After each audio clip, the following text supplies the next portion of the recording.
Pourquoi je viens de parler de ces choses? Parce qu'il y a beaucoup de femmes qui ont des sérieux problèmes. Il y a des femmes qui n'ont pas l'âge de ménopause, mais ils n'ont plus les règles. Il y a beaucoup de femmes qui n'ont pas d'âge de ménopause, mais ils n'arrivent pas à concevoir. Il y a beaucoup qui sont dans les mariages, ils font de fausses couches parce qu'ils n'ont pas des ovaires ni des hormones. Donc ce sont des problèmes courants que nous rencontrons dans nos foyers, dans nos familles, dans nos quartiers.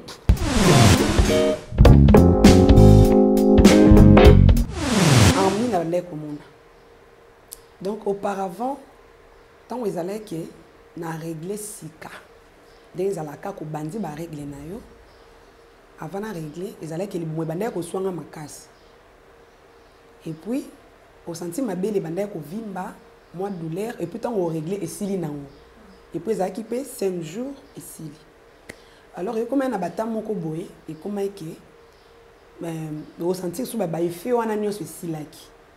Ba fait ne sili et puis ba perte blanche ezaki belé.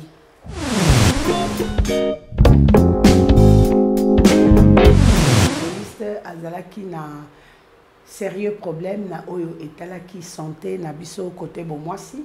Normalement azalaka ko régler ba règle na ezalaki ko sala 5 jours et puis ezalaki ba règle abondante sans douleur, sans quoi que ce soit.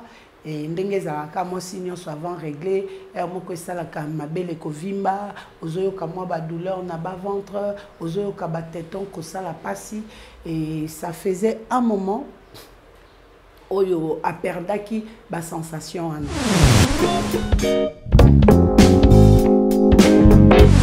Comme ça on a bengi mama kati o ezaka en PC. Oyo na moni PC kaka. Tellement na connaît ko tungise minga bina nga kende na l'hôpital. Na yo kende hôpital moko eza quelque part.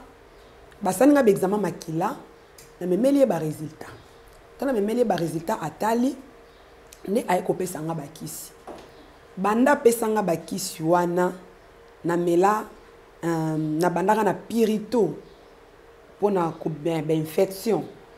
Na bandi na pirito papa pirito wana eswanye nga yaya babiloko na monaki lokwa bampese wana webi moko job ipe kondime kitaki job ipenda moni irser na nzoto alakeli na mokolo abotama asalaki pe péché kolakela mokolo yo botami 9 mois mama nzamba abombi yo obotami même mokolo wana lakeli yango donc quelque part pe kondima na biso boujaka kondima na nga pe boujaki no bi o mpese te talaka mosala nzeba bokele mpese. L'amour, la fraternité, une histoire, un rêve, une famille. Molokai Gym, vous l'entendiez depuis très longtemps, pour se récréer à travers la gymnastique et sculpter parfaitement le corps. Un club majestueux qui évolue dans les exercices de la cardio et du maintien de la forme physique. Une fantasmagorique initiative de son fondateur, Mohamed Chérif.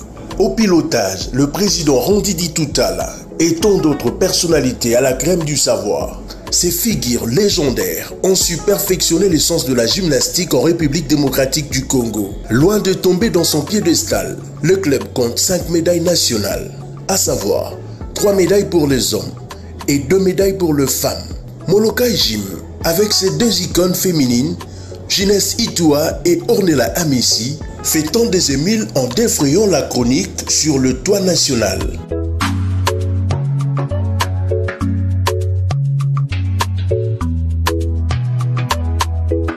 Venez vivre l'ambiance du paradis, car votre développement et épanouissement sont les grandes préoccupations de Molokai Gym.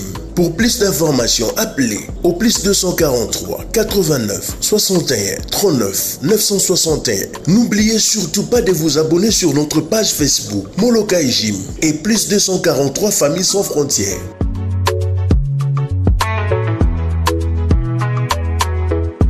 La vie est belle. Il faut en profiter. N'hésitez pas à passer des bons moments avec Molokai Gym.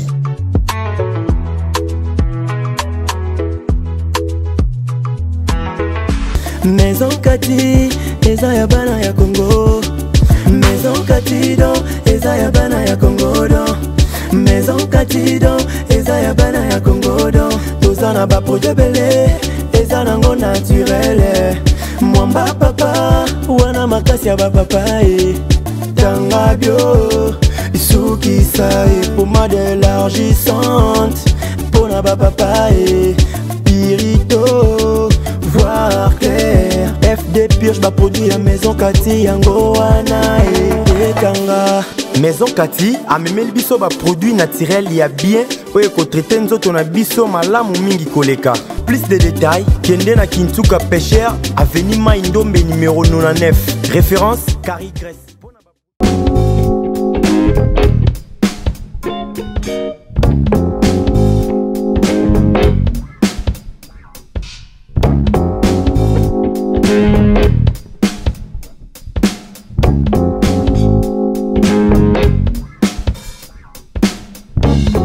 Bonjour, bonsoir, selon l'heure à laquelle vous allez nous recevoir chez vous. Nous sommes bel et bien dans notre émission Santé pour tous. Nous sommes dans la commune de Ngaliema, au quartier Kinsuka Pêcheur, avenue Maindombe numéro 99. Référence carrière Carré-Grèce. Là-bas, nous recevons tous les jours de 6h à 9h30. La consultation revient à 15 000 francs congolais. Et notre deuxième bureau se situe dans la commune de Kalamou, au quartier Matongé, sur l'avenue Ikelemba numéro A9. Nous recevons tous les jours de 12h à 14h30. La consultation pour tout le monde d'ici et d'ailleurs revient à 15 000 francs congolais.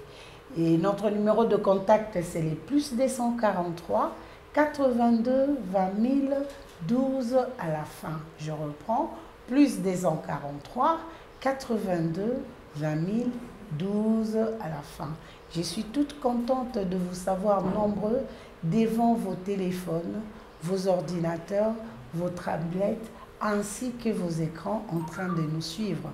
Voilà pourquoi je vous demanderai de vous abonner massivement dans notre chaîne YouTube au nom de Nation Puissante Télévision. Ne vous abonnez pas seulement, partagez, commentez et aimez, likez, cela nous fera énormément du bien et ça va nous motiver parce que nous savons qu'on est ensemble et vous êtes en train de nous suivre. Voilà pourquoi, sans plus tarder, je vais entrer dans notre vue sujet.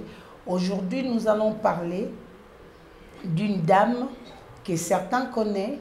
Et la dame avait un sérieux problème du côté de ses règles. Elle avait des règles douloureuses et les règles avec des cailloux. Elle avait un problème des hormones et des ovaires. Donc tous les symptômes, pardon, tous les, excusez-moi, tous les signes que nous ressentons avant que nos règles puissent apparaître, la dame n'arrivait plus à la voir. Elle n'avait plus ces sensations-là. Voilà pourquoi elle était venue me voir. Il y a de cela 2 mois qu'elle est sous traitement. Et ces traitements-là a permis à ce qu'elle se sente femme. Maintenant, elle fait ses règles normalement, sans cailloux. Même ses règles, avant, elle avait 5 jours de règles. Mais bizarrement, c'est devenu 3 jours.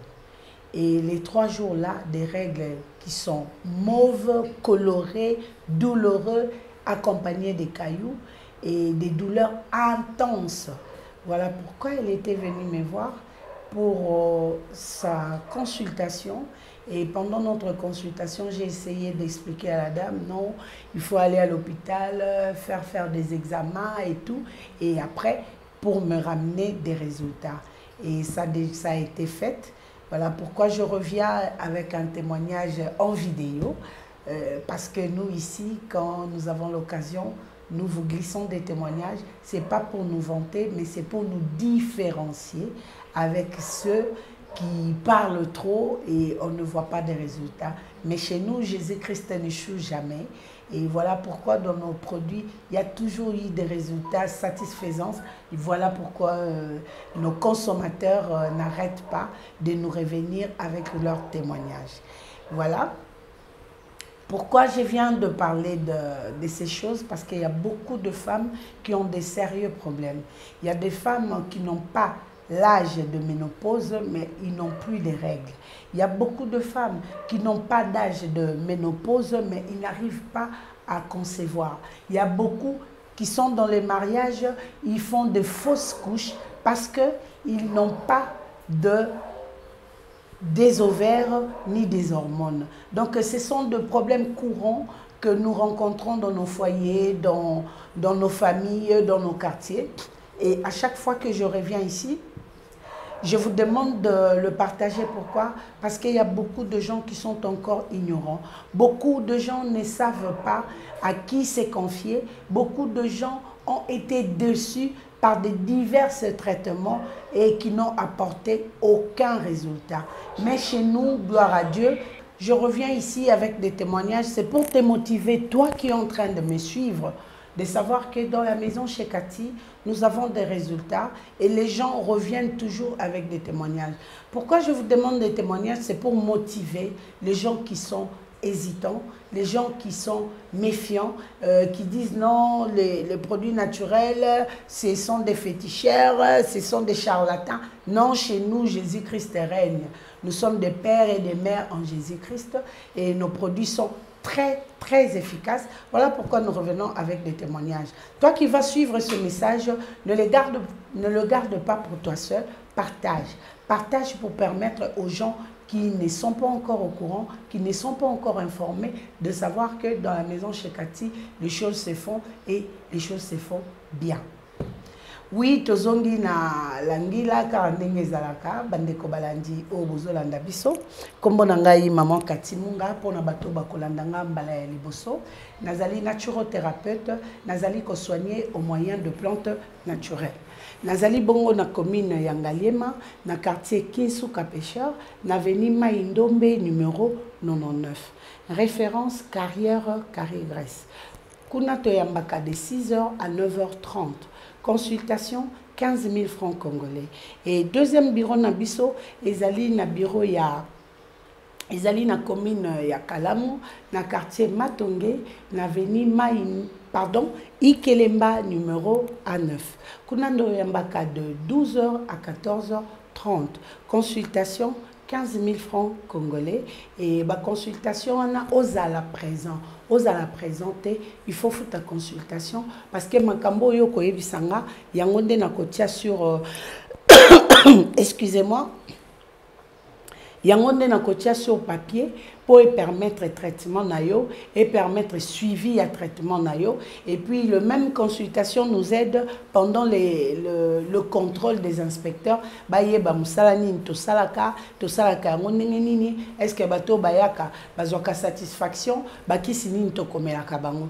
Voilà pourquoi il est important à chaque fois que ozoya to ozotinda ndeko mwasi to mobali kozela yo ba information, il faut offrir ta consultation. Et avant na kota na sujet nanga nazo saluer ba partenaire nangai Molokai Gym P 243 familles sans frontières tolanda image après tozongi na émission na biso. L'amour, la fraternité, une histoire, un rêve, une famille. Molokai Gym, vous l'entendiez depuis très longtemps, pour se récréer à travers la gymnastique et sculpter parfaitement le corps. Un club majestueux qui évolue dans les exercices de la cardio et du maintien de la forme physique. Une fantasmagorique initiative de son fondateur, Mohamed Chérif.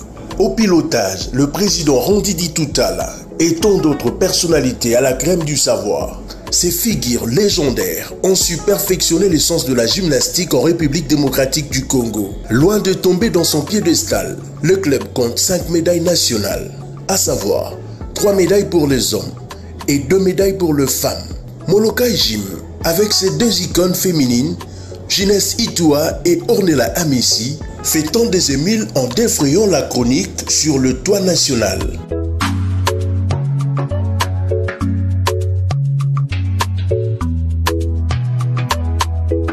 Venez vivre l'ambiance du paradis, car votre développement et épanouissement sont les grandes préoccupations de Molokai Gym. Pour plus d'informations, appelez au plus 243 89 61 39 961. N'oubliez surtout pas de vous abonner sur notre page Facebook Molokai Gym et plus 243 Familles sans frontières.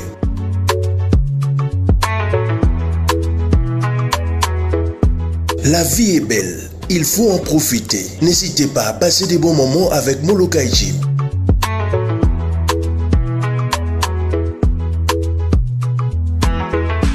Oui, Bandeko Balandi, nazalaki koloba au sujet ya traitement na biso. Na yambaki moko ya basali na Nzambe o tobengi na kombo ya évangéliste Flavie Mbiyavanga. Ba o bayebi tozalaka na ye na prière d'attaque chaque matin, chaque 12h et puis chaque 21h heure de Kinshasa.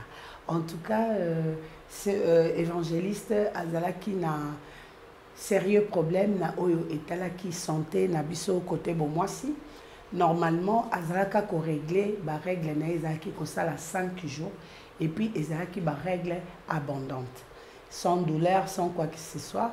Et ndenge ezalaka mwasi nyonso avant régler moko esalaka mabele kovimba, ozoyoka mwa ba douleur na ba ventre, ozoyoka ba téton ko sala pasi, et ça faisait un moment oyo aperdaki ba sensation wana.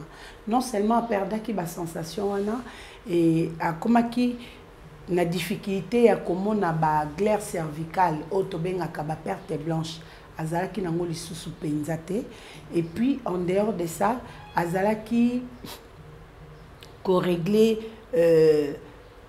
5 jours règle ezalaki kobima ebele, mais ezalaki na bakayou kolo ezalaki kobima kosala pasi, donc ezalaki vraiment na difficulté. Ndeki komona ngai alobi maman Kati nalingaki vraiment na leka na consultation wana ezalaki avant abanda prière d'attaque, hein.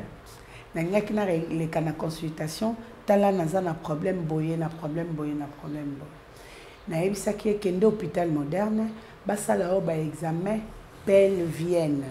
Na examen pelvienne wana ezo consulter kotala ba trompe, kotala ba ovaire, kotala ba hormone, ba examen wana yango nde eko permettre ye toyeba aza na problème nini exactement. Et évangéliste akendaki na hôpital moko de la place asali ba examen na ye azongelaki ngai na ba résultat oyo toza na mois de septembre, tozalaki na août, voilà, ayaki na début ya mois de juillet, le 15 juillet oyo ayaki consultation, le temps akende hôpital asala ba contrôle aya, je crois que tobandaki traitement ba le 25 ou ba le 27 tobandi traitement na ebisi traitement oyo ndenge ezali awa par rapport ya résultat na yo, il faut tobanda nanu na purito.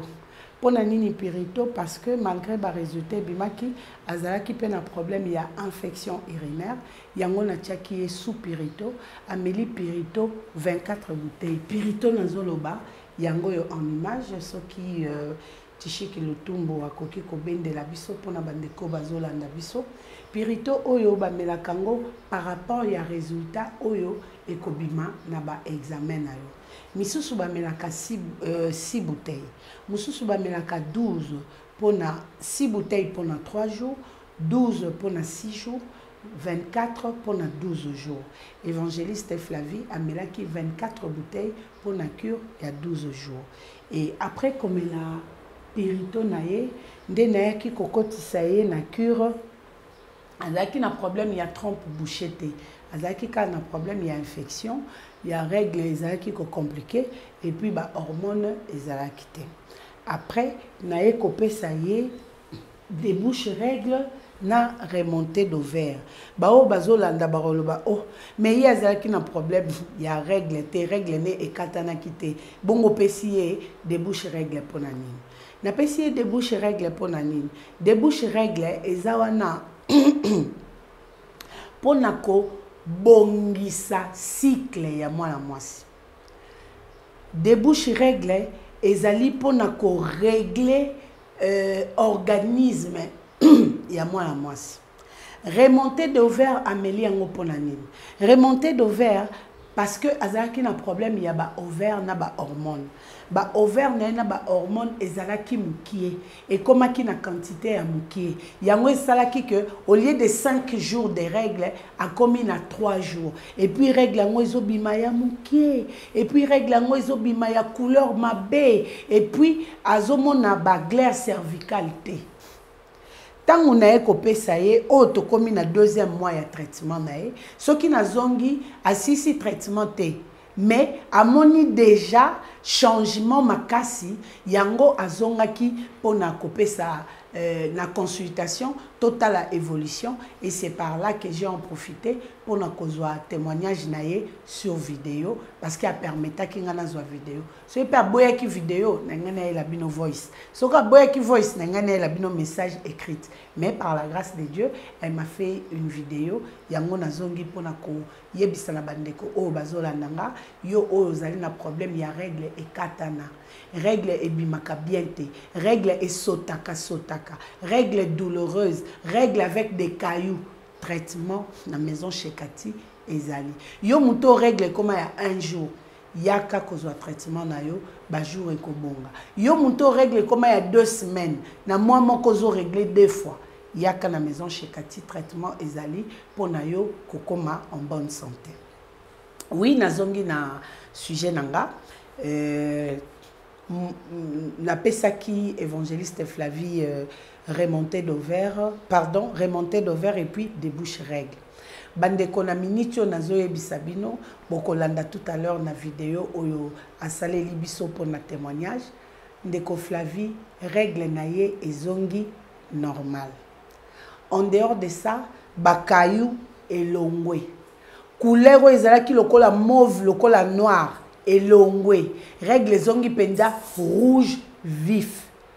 En dehors de ça ba glaire cervicale autobengaka communément perte blanche ezongi a komi komona ba glaire cervicale nae couleur ya masuba nae est changé et komi pembe lokola mai. En dehors de ça couleur ba musu e bande ko sala tango azaki ko suba masuba esali fulufulu belé lokola ba sopi tembo esili et yango moni azongi pour na kopesa biso témoignage mais azo continuer na traitement en tout cas na motiver yo ndeko ozolandanga zwa courage ya ko partager parce que bandeko ebele bazo kanisa ezamanga ba combat bazo bundisanga na famille balingi ngana bota te balingi ngana sala boete rien à voir famille kutuna makambo na ayebité ba infection de et empêcher yo au bota ba hormone na ba ovaire des osalake zemina yo et sopanaka à chaque fois que ozo tomber enceinte donc itika kutu famille na makambo wana yo yakande kende hôpital zo traitement omona makambo tozo yebisao et comment palpable na robetela bino lisolo moko to sekelongo omonika ande embouteillage ezo sala moto e kecha le kaboye ninya le kaboye kaka na bako dévier wana moto moko elingi tozaki na arrêt tozozela transport na station moto azo dévier pour les cana alingi tout à moi simrobe oyebi moi sona ebisieni abi papa tout angai comme ça infection au mutu muso atiki yo no traiter ngo ya rapport ni les non tout en infection ko tuta ba ke no soit na radio bata se muku e bukani to no hôpital bata pansement ya bina obimisele ma adi nyonso ponde na zaboe na za ba infection mo na zata na mbongo soigner ngote tangu ya otutanga ba malaria e bima wana ba nerf sciatique nyonso na kotisa ona kati po na zo traitement na mbongo na ya boni boyeko boni boye yo utina ba maladie no kuna muta moto a chrétien yo bimisi ba malaria ba hernie discale ba nini ba infection te okokyo sande ngwate bon bandeko bino pe boke batang bozo kumba bino pe bozaboli ko mona lidusu te tio olekana bato ba otamona ba maladie na bango mbongo ezate donc lukato me ma charge o eza ya yote yaya tambola na nzela malamu embouteillage ezali toboyi te me tambola malamu mpo okóma ya likama te mbongo na oyo osali ezonga na ndako mpo so okute na mwa mwasi ya boye ate gratinir elali ya yo mbongo wana ya pasi ekóma ndako te yango nazongi na sujet na nga Tishik Lutumbu soki toza même moral otiela biso témoignage ya évangéliste Flavie Mbiye bayoka ebongo tozonga na nsima mpona toshite. Vraiment, c'est votre humble servante, la joie Mbiye Flavie. Vraiment, na témoignage moko bien, témoignage moko kitoko na mambo nzamba salinga à travers Maison Kati. Vraiment, toza basali nzambe mais tobé la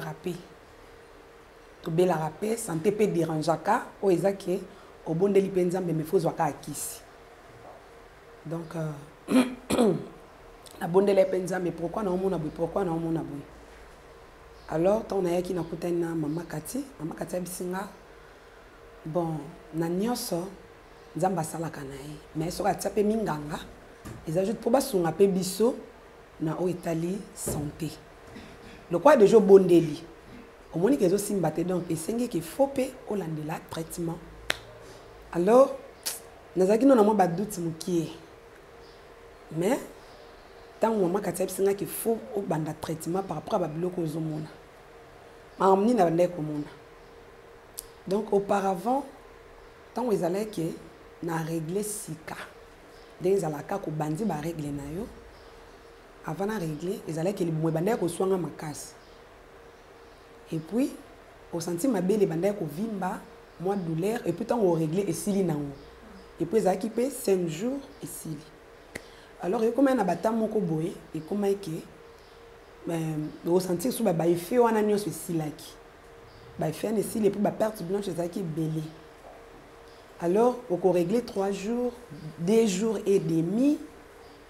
Et puis ba douleur ezala ke puis ba infection ba biloko bande ko bimanga bambuma mbuma na nzoto on na mona ko eza bandoki taka biso basala nzambe to mona aka nyoso bandoki no bi o sike ezaka famille atata na biso donc ezaki ba biloko e déranger ngami ba retraite pe bino mo boye bikaka ba jeune a sec moto ekita na nzoto etumba no obito na zana attaque siko ngamoko donc c'est que na kiti c'est là qui ngo ba moto ba jeter. Or, ezaki nango famille batute, ezaki na pe kindokite, e moko tuna lo baba bwa kelinga malade. Moko mzuku tuna benge mama Kati o ezaka en PC. Oyo na moni PC kaka. Tellement na kona ko tungise minga bina nga kende na hôpital. Na yo kende hôpital moko eza quelque part. Basani nga examen makila na memeli ba résultat. Tana memeli ba résultat atali ne ay ko pesa nga bakisi. Banda pesanga bakisi wana na mela na bandaka na pirito pona ko infection na bandi na pirito papa pirito wana esoigner nga yaya babiloko na mona ki lokwa ba mpese wana webi moko job pe kondime kitaki job pe na moni irser na nzoto alakeli na mokolo abotama yaya sala ki pe péché ko lakela mokolo yo botami 9 mois maman nzamba a bombio au botami même kolwano la keliango donc quelque part pe konzima na biso boujaka konzima na nga pe boujaki no bi o MPCT talaka mosala nzeba bo kele MPC or ezaki nango yango te vraiment nzamba ko sala grâce na bandi pirito wana yaya na kanisa kutu pirito wana na ko sangisa ngwa na antibiotique mobo ya pharmacie mais or donc pirito et l'équipe même qui soit à pharmacie to mela pona melate qui sinino obi ba qui soit ezalaka ke qui c'est infection ba lobi melaka mbuma moko ngana koma ko melango na tongo na melango na midi na melango na pokwa et ça linga pe fêter et si tu fais maladie même kona banda pirito ezo subisanga na pamba na bandi ko suba na benga makati ko suba pamba boye na comme na maladie à sucre habité maladie à sucre ezo sokola yonde ezo nettoyer makila.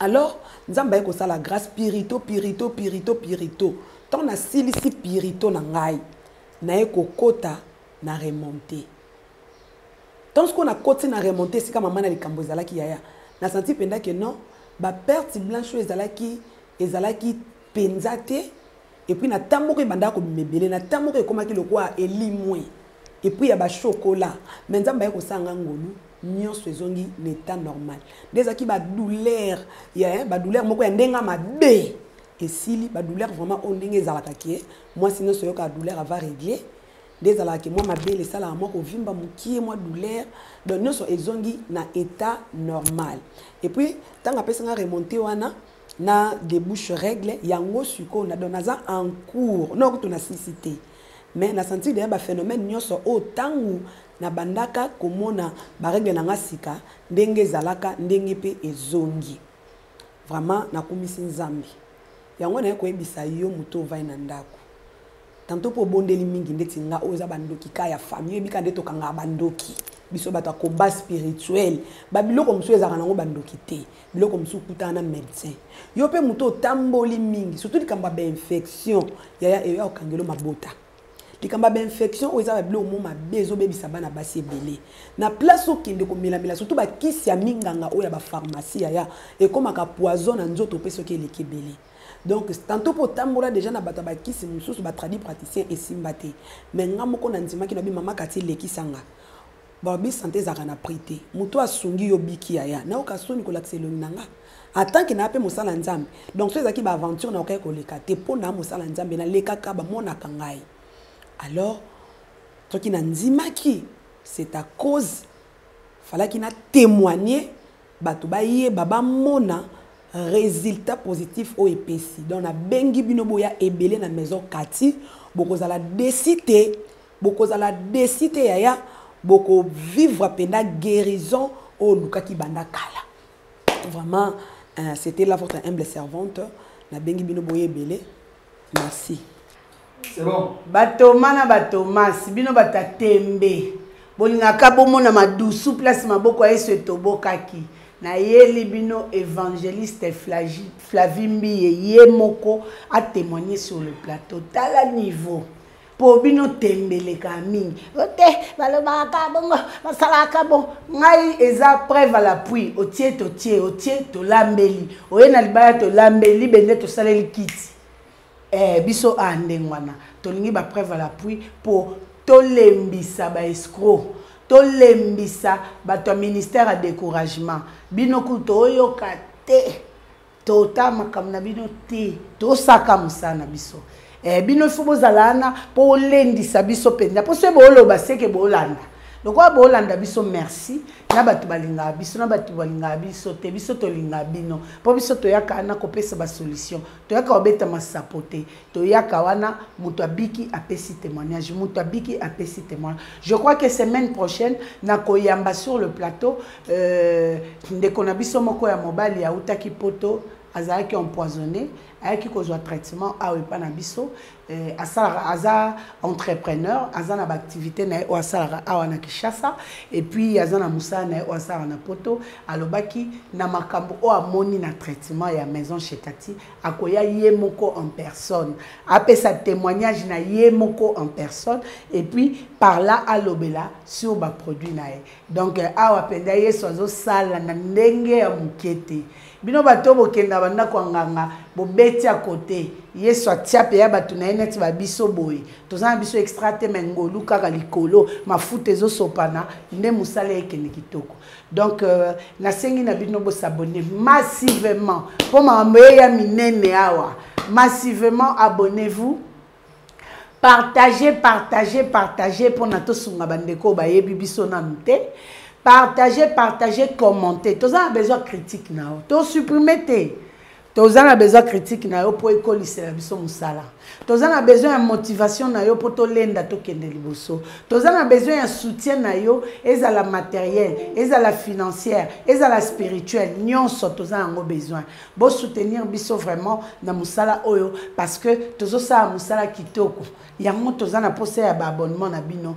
tala kaka na misala na ba émission na biso lokola tala mboka lokola la vie et ses réalités lokola le monde dans l'église SOS Lisungi en tout cas na moni ba commentaire ezoye belé pona mama vérité pona Joyce en tout cas to sepela nango makasi bo continuer ko soutenir biso bo continuer ko s'abonner ndenge bozo sala ngo kaka biso tozara presete tokende kana rythme nzamba omema biso place oka tokoma mais yango tende kolembisa biso tosala mosala naye kosenga merci mingi na assistance ya Grâce mwana Ntsuka mwana nga suka naye kosenga merci na Tishiki Lutumbu pona yende azalaki cameraman na biso merci na Cordon Lara Drone au Azali Bongo na réalisation. Merci na évangéliste Miché Ekouchou pour na apport na musala nanga. Merci na témoignage ya évangéliste Flavie Mbiye. Merci beaucoup na assistance ya Afiando ma maestro pena Laetitia la géante de la presse congolaise. En tout cas, merci Nabino. Merci na ba partenaire na biso Molokai Jim pe na moni na mopandi Famille Sans Frontières plus 243. On est ensemble. Merci pour la confiance au Bosali biso. Merci na ba Kobay ya maison Shekati wana na moni famille Munga, famille Mukoka, famille Sengambo, clan Botali na moni Pauline Dongo Libuta mwana ya na ngai. Merci beaucoup na bandeko balandi nyonso oyo basutenaka musala na biso et puis merci na équipe mobimba ya maison Shekati pour musala kitoko tozo sala. Non, il faut eskaza na ngambo na bino po simba. Merci pour l'assistance na bino. Soki koloye so azongi te to monani mbala ya sima, soki azongi tokutani na paradis. Bisous, bye. L'amour, la fraternité, une histoire, un rêve, une famille. Molokai Gym, vous l'entendiez depuis très longtemps, pour se récréer à travers la gymnastique et sculpter parfaitement le corps. Un club majestueux qui évolue dans les exercices de la cardio et du maintien de la forme physique. Une fantasmagorique initiative de son fondateur, Mohamed Chérif. Au pilotage, le président Rondidi Toutala et tant d'autres personnalités à la crème du savoir. Ces figures légendaires ont su perfectionner l'essence de la gymnastique en République démocratique du Congo. Loin de tomber dans son piédestal, le club compte 5 médailles nationales, à savoir 3 médailles pour les hommes et 2 médailles pour les femmes. Molokai Gym, avec ses 2 icônes féminines, Ginès Itoua et Ornella Amissi, fait tant des émules en défrayant la chronique sur le toit national.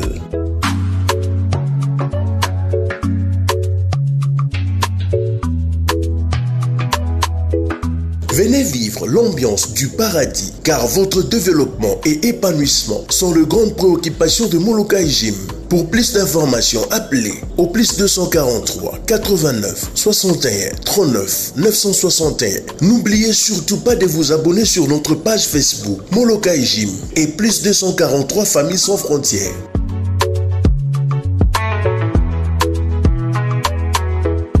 La vie est belle. Il faut en profiter. N'hésitez pas à passer des bons moments avec Molokai Gym.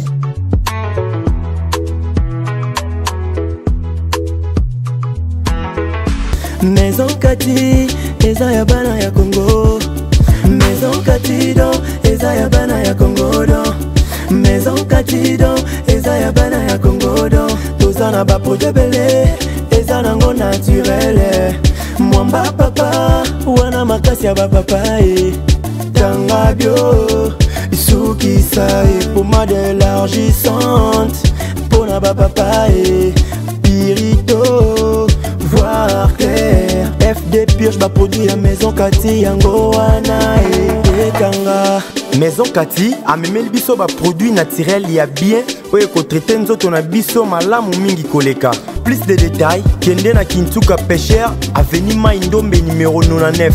Référence Carrie Grèce.